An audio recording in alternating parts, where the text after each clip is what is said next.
Hello, boys and girls. Today's story is Squeak the Lion. Let's read it together. Little Squeak was the youngest lion cub in the pride. All the other lions loved Squeak. "He's so cute and cuddly," they said. "Isn't he funny?" they said. But Squeak didn't want to be cute or funny. Squeak wanted to be just like his older brothers, Bruno and Leo. Bruno was brave and strong. Leo was clever and cunning. Squeak wasn't even his proper name. His real name was Rory. That was a proper lion's name. Squeak was a silly baby name. "Why does everyone call me Squeak?" he asked his brothers grumpily. "Because when you were a baby, you went squeak," explained Leo. "So everyone called you Squeak," laughed Bruno. One day, Bruno and Leo were going hunting. "Wait for me," called Squeak, trotting after them. Squeak hurried to catch up, but soon his little legs were feeling tired. He stopped for a rest and watched as Bruno and Leo disappeared into the tall grass. When he finally caught up with them, Bruno and Leo were crouched over a nest of tasty-looking eggs. Suddenly, there was a hiss. A head appeared, swaying above the tall grass. It was a snake. The nest of eggs belonged to her. She lunged at the lion cubs, but brave Bruno roared. He swiped the snake with his paw and it slithered away.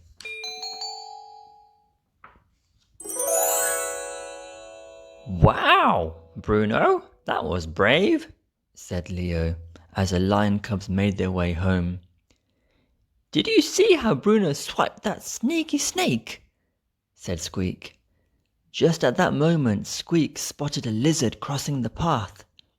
He swiped the lizard with his paw just like Bruno, but the lizard quickly flicked out its tongue, smacking Squeak on the nose. Squeak was so surprised that he jumped. The cross lizard continued on its way. Bruno and Leo laughed. "You're so funny, Squeak," they roared.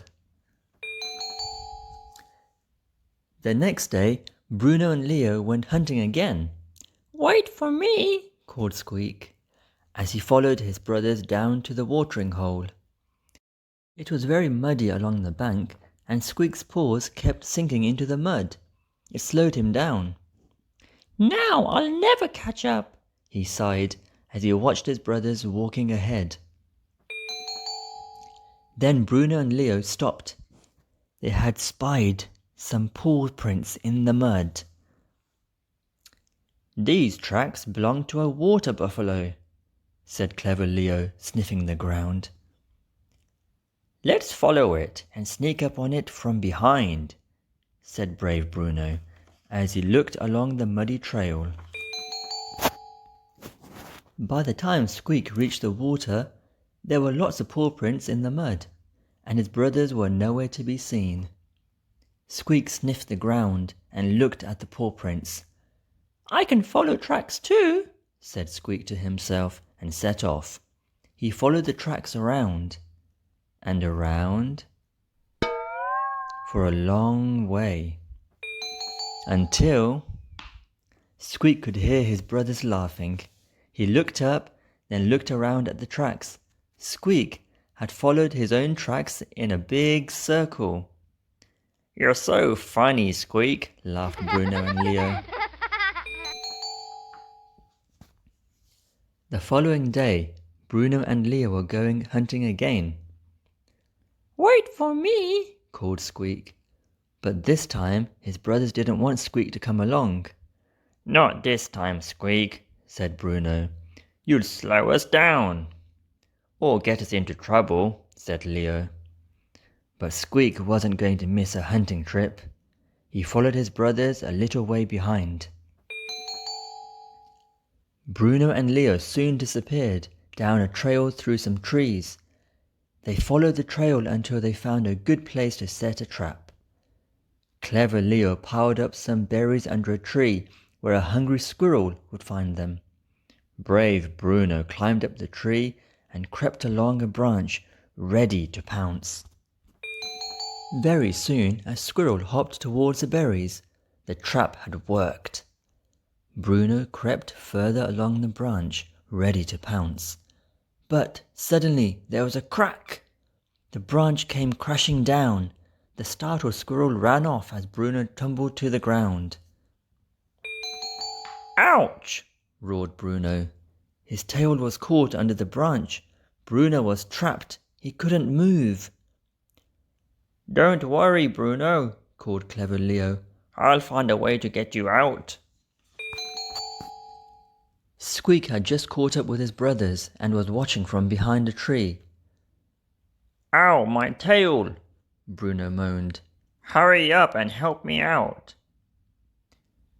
"Now," thought Leo, "all I need is a vine and a heavy rock to lift the branch."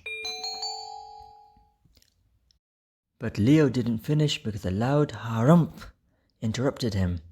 It was the sound of an elephant. "Oh no," groaned Bruno. "We're on an elephant trail. And the elephants are heading this way," gasped Leo. While Leo dashed about to find a piece of rope, a long line of elephants appeared at the end of the track.